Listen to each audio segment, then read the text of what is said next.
নমস্কার বন্ধুরা, আমি শ্রাবণী। আমি চলে এসেছি আরও একটি রেসিপি নিয়ে। চলো রেসিপিটি তাহলে একবার দেখে নিই। আজকের রেসিপি ওলের ডালনা। আমার এই ওলের ডালনা রেসিপিটি ভাত রুটি দুটোর সাথেই বেশ ভালো লাগবে। ভিডিওটা প্রথম থেকে শেষ পর্যন্ত দেখার অনুরোধ রইল। চলো আজকের রান্নার রেসিপিটি শুরু করা যাক। আজকের রেসিপি বানানোর জন্য ওল নিয়েছি। ওল আমি একটু বড় বড় টুকরো করে কেটে নিয়েছি। তোমরা চাইলে তোমাদের পছন্দ মতো সাইজে কেটে নিতে পারো। রান্নার শুরুতেই আমি গ্যাসের ওপর একটা ননস্টিক কড়াই গরম করতে দিয়েছি। তাতে পরিমাণ মতো তেল নিয়ে নিলাম। তেলের মধ্যে একটু জিরে ফোড়ন দিলাম। সর্ষের তেলের মধ্যে জিরেটা খুব সুন্দরভাবে ভাজা হচ্ছে। এবার একটা শুকনো লঙ্কাকে দু আধখানা করে নিয়েছি, সেটা এবার কড়াইয়ের মধ্যে দিয়ে দিলাম। ফোড়নটা একটু সময় ভালো করে ভেজে নিতে হবে। ফোড়নটা ভালোভাবে ভাজা হয়ে গেছে। ওলের ডালনাতে দেবার জন্য আমি বড় বড় টুকরো করে আলু কেটে রেখেছি, সেটা এবার কড়াইয়ের মধ্যে দিয়ে দিলাম। আলুগুলোকে একটু সময় ভালোভাবে ভেজে নিতে হবে। আলুর টুকরোগুলো খুব সুন্দরভাবে ভাজা হয়ে গেছে। এই সময় আমি কড়াইয়ের মধ্যে ওলটা দিয়ে দিয়েছি।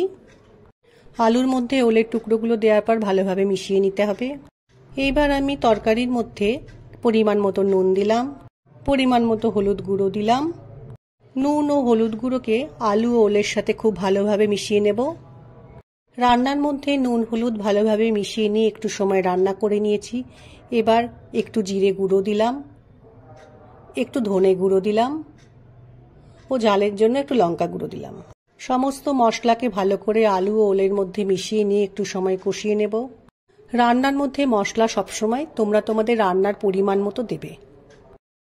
কিছুটা সময় রান্নাটা করার ফলে খুব ভালো করে মশলাটা কষানো হয়ে গেছে।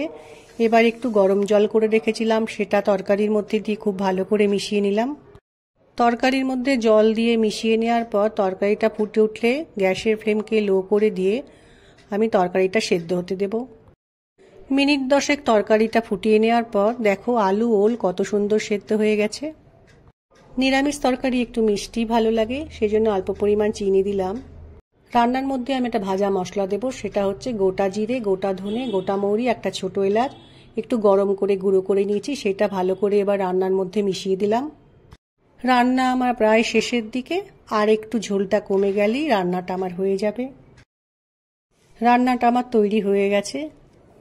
খুবই সহজভাবে এবং তাড়াতাড়ি ওলের সুস্বাদু ডালনা তৈরি হয়ে গেল। আশা করছি আজকের ভিডিওটা তোমাদের ভালো লাগবে। যারা আলু ওলের ডালনা বানাওনি তারা একবার বানিয়ে দেখতে পারো, আশা করছি ভালো লাগবে। রান্নাটাকে এবার আমি একটা পাত্রের মধ্যে পরিবেশন করে নিয়েছি। আমার আজকের রেসিপি ভালো লাগলে লাইক, শেয়ার ও সাবস্ক্রাইব করো। ভিডিওটি দেখার জন্য ধন্যবাদ। ভিডিওটি আজ এখানেই শেষ করছি। ফিরে আসছি আরও একটি রেসিপি নিয়ে।